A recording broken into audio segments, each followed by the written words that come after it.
Welcome to Kermode Uncut. If you're a regular, you'll know that after a decade, a whole 10 years, this blog is finally coming to an end. And so I'm running down my top 10 best and worst movies, not of the last year, but of the last 10 years.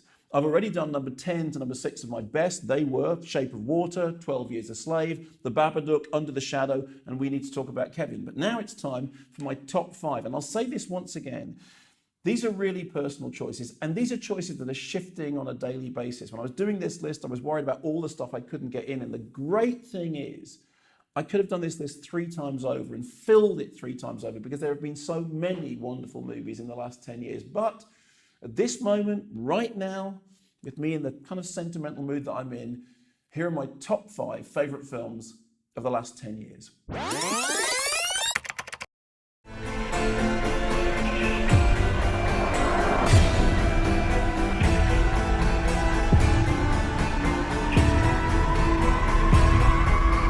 So at number 5, it's a proper cannibal feast, Raw, Julia Ducournau's fantastic feature debut. I loved Raw when I first saw it. I'd heard a really good buzz about it. I knew horror fans had really liked it, but I knew that also it was kind of getting a reach outside of horror cinema. Julia Ducournau came on the show that I do at the BFI, and I was asking her about what other films that she had seen and been influenced by, and she told this wonderful story that when she was quite young, she was left in a room with a television on in which she managed to flick onto the Texas Chainsaw Massacre. And it's pretty clear that that film had a very, very positive influence on her. Raw is such a wonderful movie. It's really a film about friendship, about the traumas of being a young woman, about the kind of the disappointments and the strange anxieties of growing up. But it's also a cannibal movie. I think it's a really, really great film, and I think Julia Ducournau will go on to do more brilliant work. So at number 5, Raw.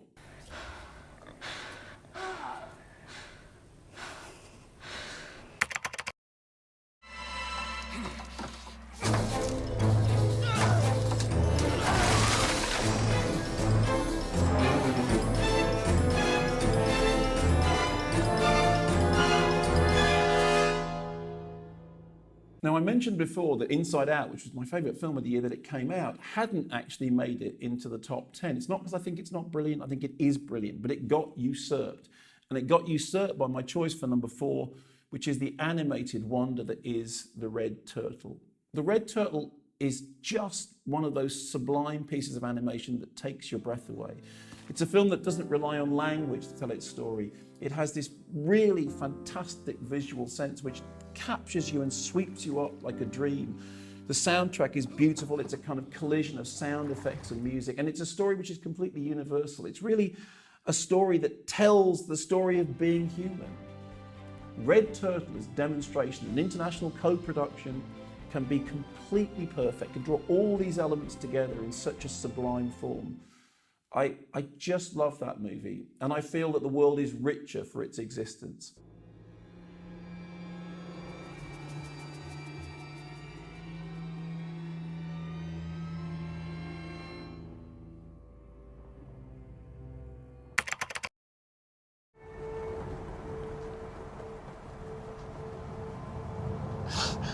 What you looking at me like that for? What, man? Come on, you just drove down here? Yeah. So we're into the top 3 of my top 10 movies of the last 10 years. And it was so difficult to get these into an order. And I also know that, tomorrow I'd get them in a different order, maybe even different titles. But right now, this seems right to me. At number 3, Barry Jenkins' Moonlight.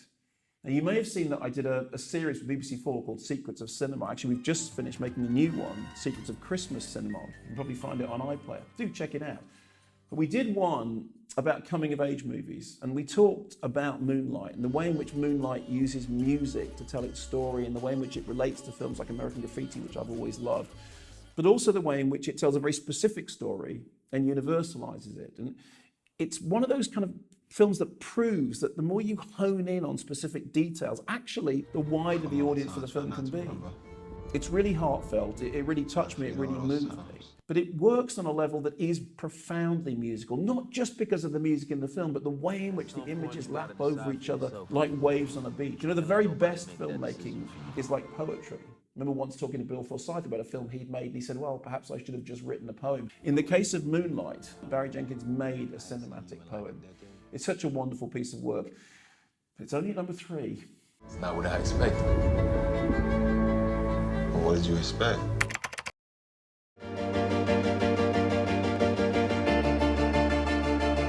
Faut que tu fasses ce que tu veux.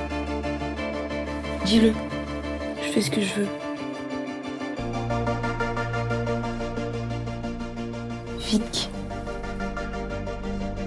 Vic comme victoire.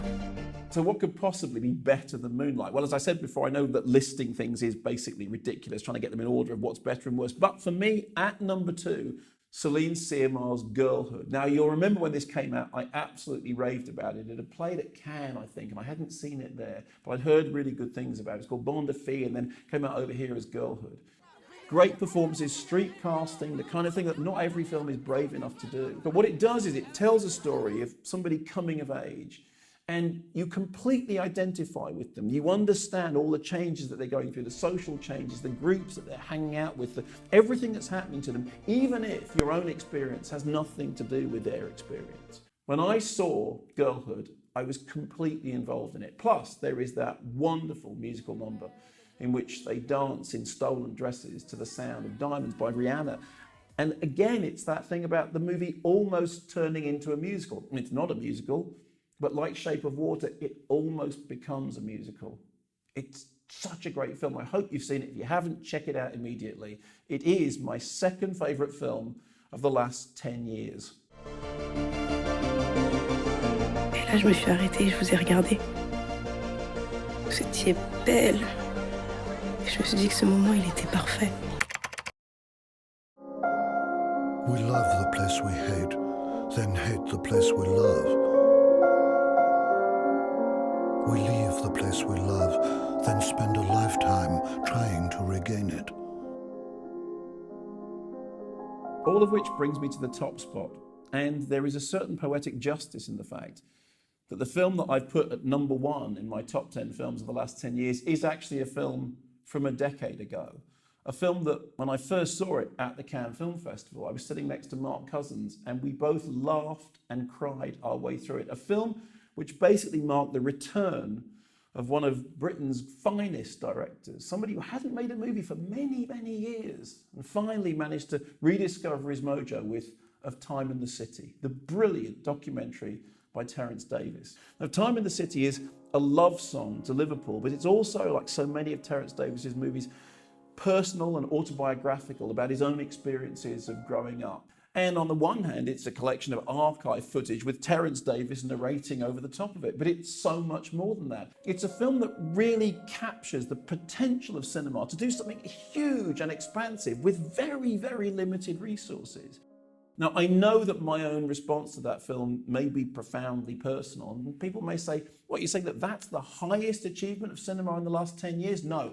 What I'm saying is, that's the film that touched me most profoundly. That's the film that gave me the most pleasure when I was watching it. That's the film that literally made me sit there in the Cannes Film Festival, which, if you're a regular here, you will know I am not a fan of Cannes, and think the world is a wonderful place. Why? Because movies like A Time in the City exist in it. And as a result of the success of Time in the City, Terence Davis's career was back on track and he's gone on to make wonderful movies like Sunset Song and A Quiet Passion. He is somebody who we need to embrace and love because he makes the kind of films that nobody else would make. My favourite film of the last 10 years is Terence Davis's Of Time in the City. Do you remember? Will you ever forget?